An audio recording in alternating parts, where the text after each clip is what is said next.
Je laisse la main à Olivier pour sa prochaine table ronde. Merci. Alors, on va être rejoint par deux autres scientifiques que je voyais tout à l'heure dans la salle. Mais si, ils sont là, ils sont derrière moi. Alors, j'appelle Pierre-Marie Saradin et Catherine Bormans. Bonjour à vous deux.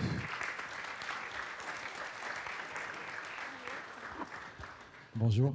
Alors, Pierre-Marie Saradin, vous êtes directeur de l'unité de recherche études des écosystèmes profonds à l'IFREMER, l'Institut français de recherche pour l'exploitation de la mer, et Catherine Bormans. Vous êtes ingénieur biologiste imagerie et vous travaillez dans la même unité que Pierre-Marie. L'IFREMER a été cité dans la vidéo qu'on vient d'entendre en vantant sa flotte océanographique. Alors, juste une petite précision, cette flotte océanographique appartient à l'IFREMER, mais c'est une très grande infrastructure de recherche à destination justement de toute la communauté nationale française. C'est ça, c'est l'originalité, c'est-à-dire que l'IFREMER gère la flotte, mais évidemment, elle est disponible pour tout le monde. Exactement, sous la forme d'appel à projet.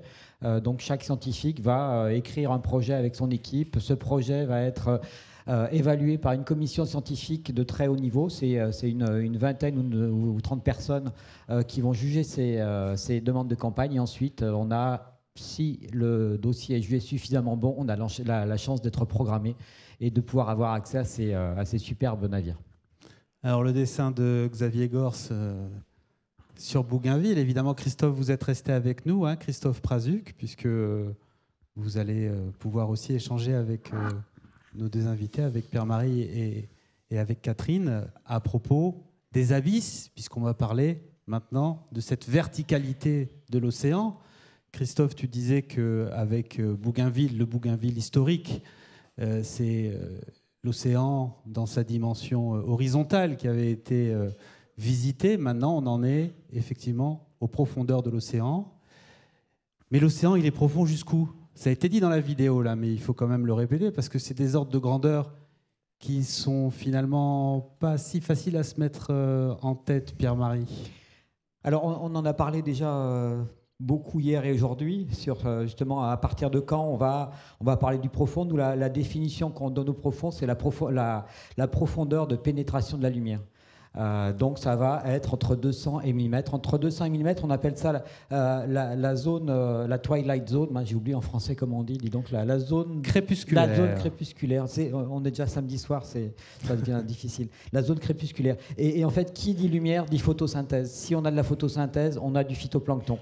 Si on a du phytoplancton, on va avoir du zooplancton, etc. Oui, parce que le phytoplancton, c'est du végétal, quoi. Ah, c'est des algues, exactement. Et nous, à partir de 200 ou 1000 mètres de profondeur, on n'a plus de lumière. Donc effectivement, on va se situer dans un environnement où la photosynthèse n'est plus active. Alors effectivement, on va avoir tout ce phytoplancton, ce zooplancton, qui va sédimenter petit à petit dans toute la colonne d'eau, mais qui va être aussi dégradé par tous ces organismes qui sont présents dans la colonne d'eau. Et on aura un petit peu d'énergie disponible pour des écosystèmes très très particuliers sur le fond des océans. Donc, entre 0 et 200, il y a de la lumière, il y a du photon, donc il y a de la photosynthèse. Exactement. Entre 200 et 1000, c'est la zone crépusculaire que tu disais. Il reste encore un petit peu de lumière. Un petit chouïa de photons. Mais en dessous de 1000, Catherine, en dessous de 1000, c'est l'univers des abysses, quoi. C'est le tout noir et tout froid, quoi. Oui, c'est tout noir, c'est plutôt froid. Par contre, c'est pas tout vide. C'est pas tout vide. Non. C'est pas tout vide, et ça, finalement, mais pour le savoir, il faut y aller. Donc ça veut dire que parmi les véhicules, parmi la flotte évoquée de l'IFREMER, il y a aussi des submersibles, il y a des sous-marins, quoi, qui permettent d'aller y voir. C'est ça, Catherine ? Oui, c'est ça un peu la spécificité dans l'étude de ces environnements-là, c'est qu'ils sont vraiment difficilement accessibles et qu'on doit imaginer des moyens pour y accéder. Et donc, pour les étudier, nous, on utilise déjà des navires hauturiers qui nous permettent d'aller au niveau des zones profondes. Alors comme celui-là, là, donc ouais. C'est quoi ? C'est peut-être le pourquoi pas, ça, non ? Oui, le pourquoi pas. Avec derrière, on voit le Nautile, qui est le sous-marin habité, de l'Ifremer. Et donc, avec les sous-marins, on peut partir explorer les grands fonds. Alors le Nautile, ce qui est extraordinaire pour vous tous et toutes qui êtes dans la salle, c'est que le Nautile, vous pouvez le voir en vrai ou presque, puisqu'il y a une reproduction dans le hall de la Cité de la Mer. C'est quand même... c'est mieux que de la réalité immergée, là, ou augmentée. On peut tout voir en vrai. Le sous-marin, il permet d'aller jusqu'à quelle profondeur? Le Nautile, il peut aller jusqu'à 6000 mètres. Donc 6000 mètres, on est déjà bien profond. Et à 6000 mètres, Pierre-Marie, on commence à voir des écosystèmes, des oasis, comment faut-il les qualifier, inattendus, quoi. D'abord, je vais revenir sur des chiffres. Et juste tant que j'y pense, parce que je vais oublier, je voulais simplement remercier Dominique de m'avoir invité pour la 2e fois à ce festival que je trouve fabuleux. Et je suis toujours très content de venir. Donc je continue maintenant que j'ai fait ma petite... Donc effectivement, ces submersibles, les submersibles grossièrement internationaux vont aller jusqu'à 6000, 6500 mètres, parce qu'à partir de là, on a accès à peu près 95-98% de la surface du fond des océans. Donc c'est compliqué d'aller plus profond. On est capable d'aller jusqu'au fond, jusqu'à 11 000 mètres. Ce n'est pas une question de technologie, c'est plutôt une question de prix. 11 000 mètres, hein, parce que ça a été dit dans la vidéo aussi, 11 000 mètres, c'est le point le plus profond, la fosse des Mariannes. Donc, ces écosystèmes dont tu parles, les oasis des fonds des mers, on va peut-être juste quelque chose, Pierre-Marie, parce qu'on parle de profondeur, pour faire intervenir Christophe. Toi, Christophe, tu connais les bâtiments militaires, les sous-marins militaires tels qu'on se les imagine quand on a vu Sean Connery dans À la poursuite d'Octobre Rouge ou quand on va voir le Redoutable ici à la Cité de la Mer. Ça ne va pas aussi profond, évidemment. Non, le Redoutable, c'est 300 mètres. Donc l'ordre de grandeur pour ces gros sous-marins, c'est quelques centaines de mètres. Donc on n'est vraiment pas dans le même type d'environnement, hein. D'ailleurs, les sous-marins militaires, ils n'ont pas de hublot, hein. Exactement. Pierre-Marie, on replonge avec toi. Alors là, on voit l'un de ces animaux étranges qui peuplent le plancher océanique. Donc exactement, ici on est sur une zone, on est dans le Pacifique, pas très loin de la zone de Clarion-Clipperton. C'est une plaine abyssale qui est enrichie en nodules, et on en reparlera peut-être un tout petit peu tout à l'heure. Oui, il va falloir définir ce que sont ces nodules. C'est une des ressources minérales potentiellement exploitables. Alors, en fait, tout cas, on les voit, hein, c'est les patates là. Hein. C'est les petites patates. Ici, voilà ce que vous allez voir sur 80% de la surface du fond des océans. Effectivement, on pensait que c'était désertique il y a quelques dizaines d'années. En fait, si on regarde les tout petits organismes dont Catherine parlera tout à l'heure, ils sont dans la première partie, la première couche de sédiments, et ils sont très petits, très diversifiés. Alors, ils sont très petits parce qu'il y a peu d'énergie. Surprise, alors ici, on est sur nos nodules polymétalliques. On travaille aussi, là, on est sur des zones de coraux, des coraux profonds qui vont accueillir, justement, qui vont servir de nourricerie, de frayère et de protection à une diversité importante, et qui ont été largement impactés par le chalutage profond, par exemple. Maintenant, c'est des zones qui sont protégées. Alors, ici, on est sur une zone, c'est des coraux froids en gros plan, c'est juste pour faire rêver un tout petit peu. Et on arrive, ici, on est plutôt sur des monts sous-marins. Alors ici, Catherine, c'était en Nouvelle-Calédonie. Donc on a quand même des paysages qui sont assez diversifiés. Et dans les années 80, c'était en 76-77 exactement, des Américains, des géologues ont trouvé ces fameuses oasis des fonds des mers. C'était des géologues qui cherchaient des sources d'eau chaude, ils cherchaient à vérifier leur théorie sur la tectonique des plaques, et ils se disaient, si l'eau de mer, si les plaques s'écartent, on va avoir un plancher océanique qui va être moins épais, fracturé, l'eau de mer est froide, dense, elle va pénétrer à travers ces fractures, se rapprocher du magma, se réchauffer et ressortir. Et ils se sont aperçus qu'effectivement, ça fonctionnait comme cela. Mais en plus, on avait un écosystème complètement exubérant autour de ces... Mais avant de parler de l'écosystème exubérant, peut-être Catherine, là, cette image-là, est-ce que vous pouvez nous la décrire? Ce sont, je crois qu'on appelle ça des fumeurs noirs, en raison des panaches qui en sortent. Ces panaches, ils sont constitués de quoi? Alors, ce sont des panaches, donc en fait, c'est du fluide qui sort, qui vient en fait sous la terre, et qui est riche en éléments réduits, des métaux, et qui vont justement en fait permettre de produire la matière organique, vu que donc comme on le disait tout à l'heure, à ces profondeurs-là, on n'a pas la lumière, et donc il y a un autre mécanisme qui permet de produire l'énergie. Ça s'appelle la chimiosynthèse. Et donc ce sont des micro-organismes qui vont utiliser ces éléments métalliques réduits, les oxyder et permettre de produire de l'énergie. C'est-à-dire que la découverte de ces cheminées, ça a été le moment où on s'est rendu compte que dans des circonstances qui paraissaient a priori complètement incompatibles avec la vie, et ben la vie, elle avait trouvé son chemin, quoi, Pierre-Marie ? Exactement. Alors, ça a été vraiment une révolution pour la biologie marine, hein, justement, parce qu'on n'avait pas simplement des plaines abyssales et des écosystèmes détritiques, on avait également d'autres écosystèmes. Ça a été aussi une découverte fabuleuse puisqu'on s'est aperçu que ces organismes s'adaptaient à des conditions un petit peu difficiles quand on les compare à ce qu'on connaît. Par exemple, le fluide qui sort va être à 300-350 degrés, le pH va être acide, des concentrations en métaux très très importantes. C'est d'ailleurs les métaux et les sulfures qui vont précipiter, faire ces particules noires qui forment cette fumée et qui vont aussi former au cours des millénaires les cheminées et des sulfures massifs qui peuvent être aussi une ressource minérale.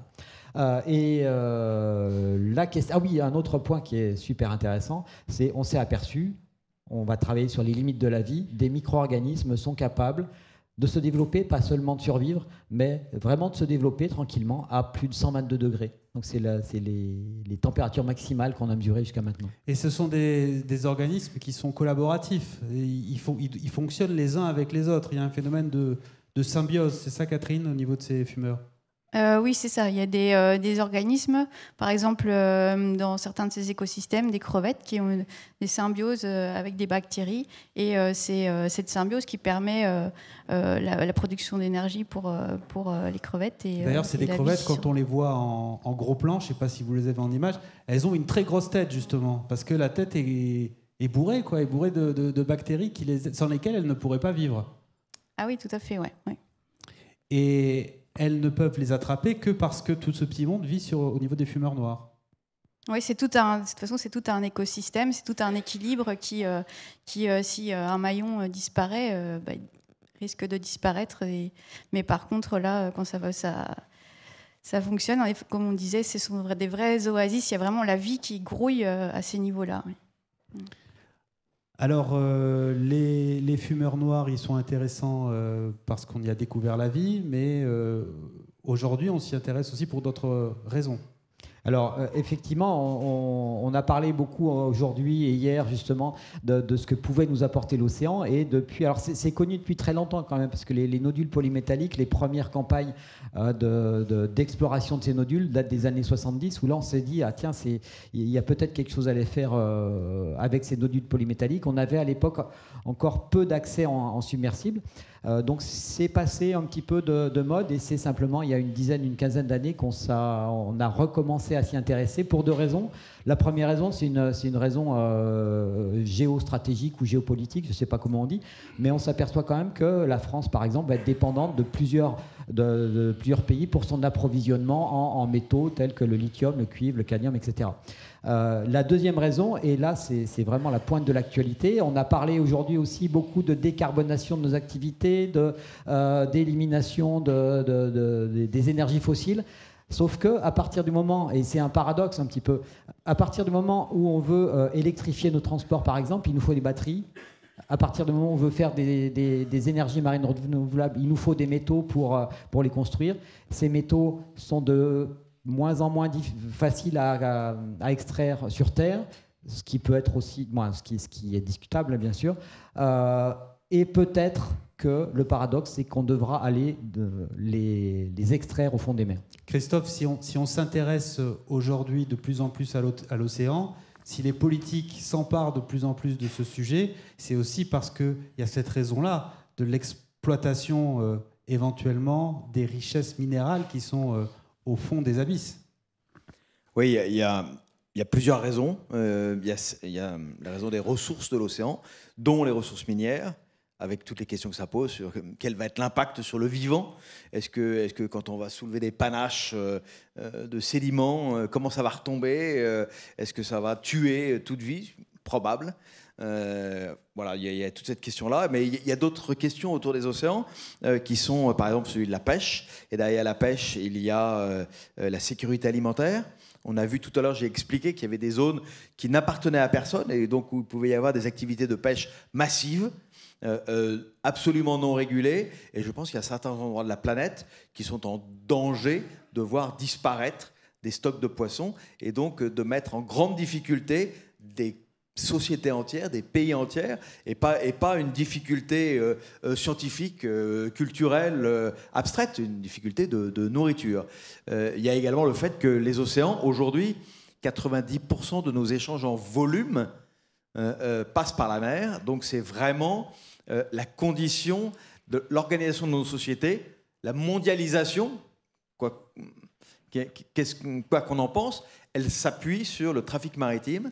Et ce trafic maritime, donc contrôler ce trafic maritime, assurer la sécurité de ce trafic maritime, c'est un enjeu géopolitique. Et il y a quelques endroits où c'est remis en cause, en particulier dans les détroits, dans les zones qui sont refermées. Voilà. Et puis on pourrait également parler d'autres enjeux, comme les enjeux de biodiversité, avec le traité de BBNJ, et notamment tous les apports, toutes les découvertes qui pourront être faites grâce à la génétique et à la mise au point par exemple, de nouveaux médicaments. Comment on partage les bénéfices de tout ça? Comment est-ce que tous les pays bénéficient de ce patrimoine commun de l'humanité? Voilà. Il y a au moins une demi-douzaine de questions majeures sur les échanges, sur la sécurité alimentaire, sur les questions minières, sur les questions de ressources maritimes, qui sont aujourd'hui beaucoup plus intenses qu'elles ne l'étaient il y a 20 ans. Pierre-Marie, ces ressources minérales que demain on pourrait aller exploiter au fond des océans, tu as dit tout à l'heure qu'il y avait les nodules polymétalliques, il y a aussi ce qui recouvre les cheminées. Mais tout ça, c'est pas une vue de l'esprit? Je veux dire, comment on fait pour y aller? On a le matériel pour aller éventuellement récolter à 6000 mètres de profondeur? On va pas envoyer un homme grenouille à 6000 mètres de profondeur avec un petit caddie? Alors, plusieurs choses. D'abord, il existe depuis 1994 ce qu'on appelle l'Autorité internationale des fonds marins, qui a été créée par l'ONU justement pour réguler en haute mer l'exploitation potentielle, pour réguler et préparer cette exploitation. L'objectif de l'AIFM, c'est de préparer l'exploitation dans le respect de l'environnement. Donc voilà, ça c'est un premier point. Le deuxième point, c'est que cette autorité internationale des fonds marins a octroyé à peu près 32 permis, 32 contrats d'exploration de ces ressources minérales. Et la France possède 2 de ces contrats qui sont gérés par l'Ifremer. Donc un sur la dorsale médio-atlantique pour les sulfures massifs et un autre sur la zone de Clarion-Clipperton pour les nodules polymétalliques. Ça, c'est le premier point. Donc ces contrats d'exploration, ils ont plusieurs objectifs. Le premier, c'est effectivement d'évaluer la ressource. Est-ce qu'il y a vraiment autant de nodules que prévu? Est-ce que c'est vraiment une ressource avérée? Le deuxième point, c'est de faire un état sur l'environnement. Connaître ces organismes, puisqu'on l'a vu depuis hier et aujourd'hui, on a encore beaucoup de travail à faire pour connaître ces environnements, leur fonctionnement, et commencer à estimer les impacts d'une exploitation potentielle. Et c'est pas estimer un impact, ça arrive vraiment en bout de chaîne, à partir du moment où on comprend comment fonctionne l'écosystème, comment les organismes vont se reproduire, comment ils vont se disperser dans l'océan, et c'est seulement après qu'on peut commencer à évaluer cet impact. Et après, pour continuer à préparer cette exploration, effectivement, il y a des étapes de mise en place de pilotes d'exploitation, de collecte. Et actuellement, effectivement, il y a 2 ou 3 industriels dans le monde qui en sont à cette étape et donc qui ont déployé déjà des sortes de collecteurs de nodules. Alors le principe, c'est assez simple, hein. On vient récolter avec une machine, ça ressemble peut-être à une machine qui récolte des pommes de terre. Hein. C'est une moissonneuse-batteuse, quoi. Ouais, un petit peu plus gros, quoi. Et on va essayer, en broyant sur place ou en remontant les nodules entiers sur un navire en surface, on va éliminer le maximum d'eau et ensuite on va transporter ces nodules vers l'île la plus proche ou le continent le plus proche. Pour les sulfures et pour les encroûtements cobaltifères, ça sera un petit peu plus compliqué puisque là on va être vraiment sur du solide, donc il faudra vraiment broyer le minerai sur le fond. Donc avec production sûrement de particules enrichies en métaux et donc aussi avec un potentiellement impact toxique. Quoi. Exactement. Et puis il y a un problème d'ordre mécanique presque, non Catherine?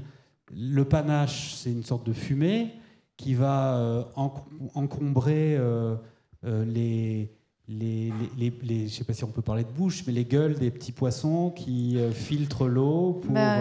Oui, bien sûr, on imagine que les panaches qui sera dégagé va se disperser et impacter tous les écosystèmes alentours. Après, il faut travailler, étudier comment est-ce que quelle ampleur aurait ce panache, comment il va se disperser. Et tout ça, c'est des études qu'on doit faire. Mais comme disait Pierre-Marie, déjà même avant ça, il faudrait mieux connaître les écosystèmes qui se sont formés à ces endroits-là et quelles sont les interactions et qu'est-ce que si on déséquilibre un pan de l'écosystème, qu'est-ce qui va se passer si on n'a pas les connaissances de base sur ces environnements, on ne pourra pas prévoir quels seront les impacts d'une exploitation. Ça veut dire que cette situation d'ordre économique, elle oblige à répondre à beaucoup de questions d'ordre scientifique. Ah, exactement. Et on peut dire qu'on a une petite chance. On a très très souvent commencé à exploiter certaines ressources terrestres ou marines avant même de comprendre leur impact sur les écosystèmes. Là, on a un tout petit peu d'avance, donc il faut essayer de profiter de cette avance. Et pour nous, ça nous pose aussi d'autres questions. Ça va nous poser la question de l'impact de la lumière sur ces écosystèmes qui en sont complètement privés. Et ça nous pose aussi la question, et c'est vraiment un sujet d'actualité, de l'impact du son. Le bruit. Le bruit. Parce que le monde du silence, tu m'avais expliqué ça, Christophe, il n'y a rien de plus faux que le monde du silence. Il y a plein de bruit dans les abysses, sous l'eau. Oui, c'est très bruyant. Et le son se propage particulièrement bien dans l'eau de mer, à 1500 mètres par seconde, c'est-à-dire 5 fois plus vite que dans l'air, et se propage à de grandes distances. Et on entend, quand on est sous l'eau, on entend la pluie, on entend les vagues, on entend les rivières qui se jettent dans la mer, les galets qui frottent les uns contre les autres, on entend les crevettes, on entend les nuages de crevettes à travers lesquels on passe, on entend les mammifères marins, bien sûr, on entend beaucoup de choses sous l'eau. Et donc les scientifiques considèrent que le bruit naturel, le bruit par exemple des cheminées, parce que quand ça tchout-tchout comme ça là au fond de l'eau, ça fait du bruit, ce bruit pourrait servir par exemple aux crevettes à se déplacer, et que si ce bruit demain est couvert par une exploitation industrielle, les animaux sont complètement désemparés. Voilà, exactement. Alors il faut imaginer, ces cheminées, c'est des zones qui ont des petites surfaces et qui vont être réparties tous les 10 km, 100 km le long de la dorsale. Et nos organismes vont avoir différentes méthodes de reproduction et de cycle de vie larvaire. Certains organismes vont avoir un cycle de vie qui va aller jusque dans la colonne d'eau, presque en surface. Mais après, ces organismes vont devoir retrouver une zone apte à leur colonisation. Et une des hypothèses, justement, une première étape, c'est peut-être écouter les sources, se dire « Ah tiens, ça glougloute par ici, on va aller par là. » Et ensuite, on va avoir une anomalie de température puisque ce panache est chaud. Et puis après, peut-être, on va avoir une anomalie chimique puisque ce panache est enrichi en composés chimiques qui leur donnent des compositions très différentes de l'eau de mer. Christophe, ouais. Oui, je voulais ajouter, moi je ne suis pas un scientifique comme Pierre-Marie et Catherine, moi je suis un praticien de la mer. Et en tant que praticien de la mer, à une époque, j'étais chargé d'organiser la surveillance des zones économiques pour notamment traquer les braconniers, la pêche illégale. Et il me semblait clair que quand on ne contrôle pas, les zones sont pillées systématiquement. Et quand elles sont pillées, elles sont contestées ultérieurement. Et la question que je me pose sur l'exploitation éventuelle minière des grands fonds, actuellement c'est un grand sujet international. Il y a un pays comme Nauru qui pousse pour l'édition d'un code minier. On pourrait imaginer d'avoir un code minier extrêmement précis, détaillant comment il faut faire pour préserver l'environnement tout en exploitant les mines. Ma question c'est, comment on contrôle ça ?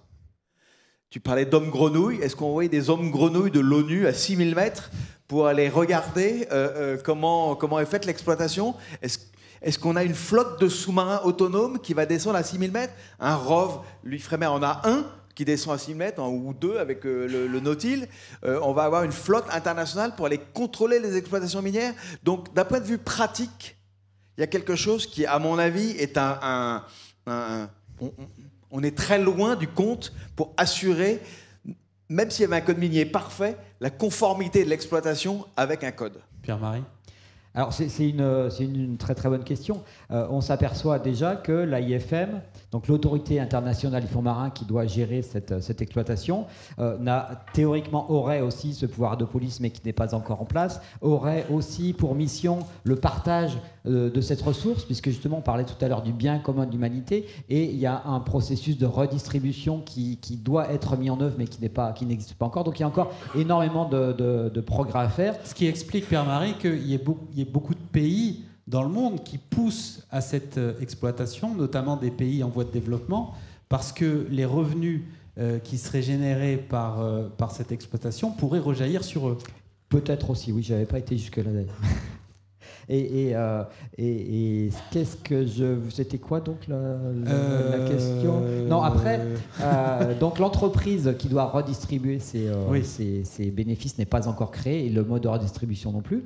Et le point d'après, le code minier, on a eu de la chance puisque le NORU avait mis en œuvre une toute petite clause, un tout petit astérix qui disait qu'il fallait que le code minier soit prêt cette année. En fait, on n'est pas prêt au niveau scientifique, on n'est pas du tout prêt à finaliser un code minier. Alors, il faut dire aussi que ce code minier est réalisé en concertation avec des experts internationaux. La semaine prochaine, Catherine et trois autres de nos collègues vont participer à un colloque qui va organisé par les FM, rassembler des experts internationaux justement pour discuter sur les méthodologies de travail et d'élaboration de ce code minier. C'est aussi un impact vraiment complètement direct de la recherche. Alors quand on entend tout ça, quand nous dans le public on entend ça, on peut être un peu tétanisé parce que c'est tellement à l'extérieur de nous. Mais non, Catherine, quand on est internaute, quand on est derrière son écran, on peut faire de la science participative grâce à un programme dont vous vous occupez, qui s'appelle Espions des océans, et qui permet de mieux connaître cet écosystème profond. Oui, tout à fait. Donc en fait, ce qu'on n'a pas été jusqu'au bout tout à l'heure, donc parmi les méthodes, les technologies qu'on utilise pour mieux connaître, observer, acquérir des connaissances sur les grands fonds, on utilise l'imagerie. Donc on fait aussi des prélèvements, on déploie des capteurs pour faire des mesures, mais l'imagerie, donc des caméras qui filment, qui font des vidéos ou des images fixes, c'est vraiment un outil scientifique important pour nous pour étudier les grands fonds. C'est-à-dire que le Nautile, par exemple, est allé déposer une caméra au fond de l'eau, le Nautile remonte, la caméra est restée, et ça filme en continu. C'est ça, Catherine ? Alors, il y a plusieurs approches. Il y a l'approche où on veut plutôt explorer une zone, donc une approche plutôt d'études spatiales. Et là, on va utiliser des caméras qui sont montées directement sur les engins sous-marins, sur les sous-marins en eux-mêmes ou éventuellement des caméras tractées pour réaliser vraiment des transects sur une zone et pouvoir après établir une cartographie, une distribution de la faune. Après, on a d'autres approches qui nous permettent d'atteindre plutôt des échelles temporelles importantes. C'est effectivement d'aller déployer des caméras au fond de l'océan dans des points fixes. Donc, on a des observatoires. Là, c'est un exemple. La caméra s'appelle Tempo Mini. Elle fait partie d'un observatoire. Donc, celui-là, je crois que c'est celui dans le Pacifique, au large du Canada. Et donc, ces caméras, elles filment pendant plusieurs minutes par jour, pendant toute l'année, un écosystème. Et là, ça va nous permettre d'avoir des informations sur le cycle de vie des organismes, sur leur mode de reproduction, les interactions qu'ils ont avec les autres espèces et éventuellement comment ils répondent aux changements environnementaux. Et donc, toutes ces images, elles arrivent au laboratoire et elles représentent des volumes énormes de données qu'on doit analyser. Et on en a tellement qu'on n'a plus les capacités, les ressources humaines suffisantes pour arriver à les traiter en temps suffisant. Et donc on a eu l'idée de faire appel, de demander l'aide des citoyens dans l'analyse de ces images. Et c'est de là qu'est né le projet Espions des océans. Donc en fait, il est issu d'un projet qui s'appelle Espions des grands fonds, là qu'on voit à la petite pieuvre jaune, qui avait été lancé en 2017 par notre collègue Marjolaine Matabos, et donc qui visait à montrer, à mettre à disposition du grand public les images acquises au niveau des observatoires, et à demander aux internautes de nous aider à retrouver dans les images certaines espèces.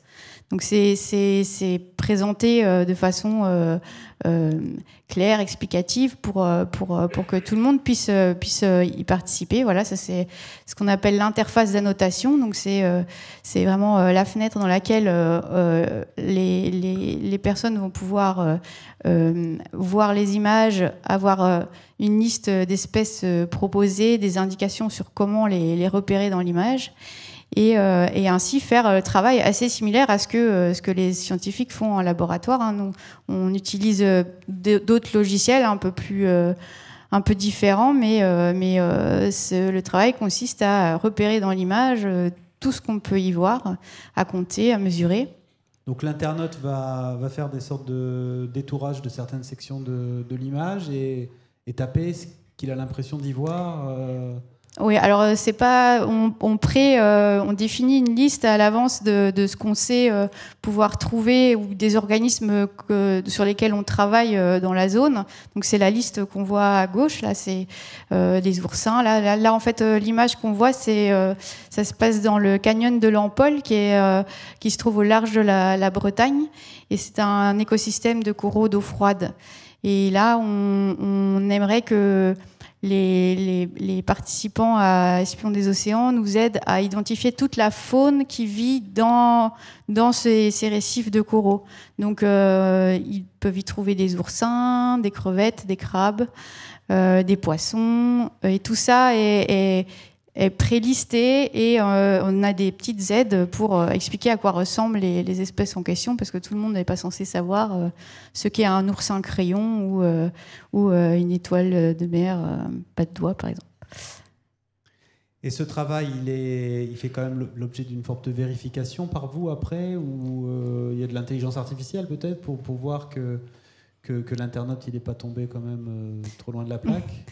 Alors oui, le travail il finit pas, tout le boulot n'est pas fait par l'internaute, justement. Il y a un travail de validation des données.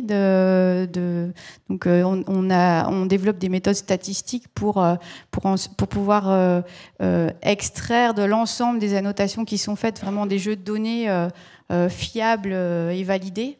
Et effectivement, ces jeux de données-là, ils vont nous permettre ensuite de développer des méthodes basées sur l'intelligence artificielle pour, à l'avenir, pouvoir automatiser le processus. Donc ces jeux de données, ils vont permettre de servir de base d'apprentissage à des algorithmes pour qu'on puisse détecter automatiquement les organismes et accélérer ce processus d'analyse d'images. Alors vous êtes en phase de recrutement, si je puis dire. Vous avez lancé une campagne d'appel à participation. Comment ça se passe? Je sais qu'à l'époque d'Espions des Abysses, Marjolaine m'avait expliqué qu'il y avait des rencontres dans les classes, par exemple, pour expliquer le projet. Comment vous faites pour rencontrer le public là-dessus? Alors oui, effectivement, les projets de sciences participatives, ça demande évidemment qu'on aille vers la communauté d'utilisateurs, de participants potentiels. Donc on fait des interventions dans les classes en primaire, au collège, pour expliquer les projets, le transmettre aussi aux enseignants. Pour eux, c'est un outil même très intéressant et précieux pour aborder certaines matières. Et puis après, on participe à des événements comme aujourd'hui, des événements grand public. On fait des présentations, on participe à différentes expositions et autres pour parler du projet. C'est un petit peu la philosophie de la mission Bougainville, tout ça, Christophe. Oui, faire participer le plus grand nombre à la construction de la connaissance et à l'acquisition de données. Pierre-Marie, quand tu rencontres le public sur ces questions-là, par exemple, tu as l'impression que la la problématique de l'océan, elle résonne différemment aujourd'hui qu'il y a simplement 5 ans, 10 ans? Il y a une prise de conscience?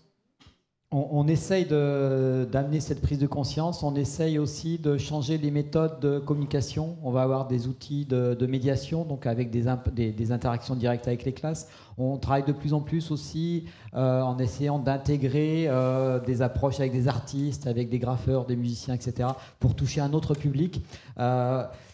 Et on essaye aussi c'est un petit peu de démystifier la science et puis de montrer que nous, on a la chance de faire un métier passionnant. On essaye de transmettre cette passion avec l'impact que peuvent avoir une utilisation déraisonnée pour faire une périphrase. Bon, ça sera la périphrase de la fin. On est arrivé au bout de notre échange. Merci à vous trois. Merci Christophe Prazuc, directeur de l'Institut de l'Océan, directeur opérationnel de la mission Bougainville, Pierre-Marie Saradin, directeur de l'unité de recherche études des écosystèmes profonds à l'Ifremer, et Catherine Bormans, ingénieure biologiste imagerie dans la même unité que Pierre-Marie. Merci à vous. Merci beaucoup. Merci à vous.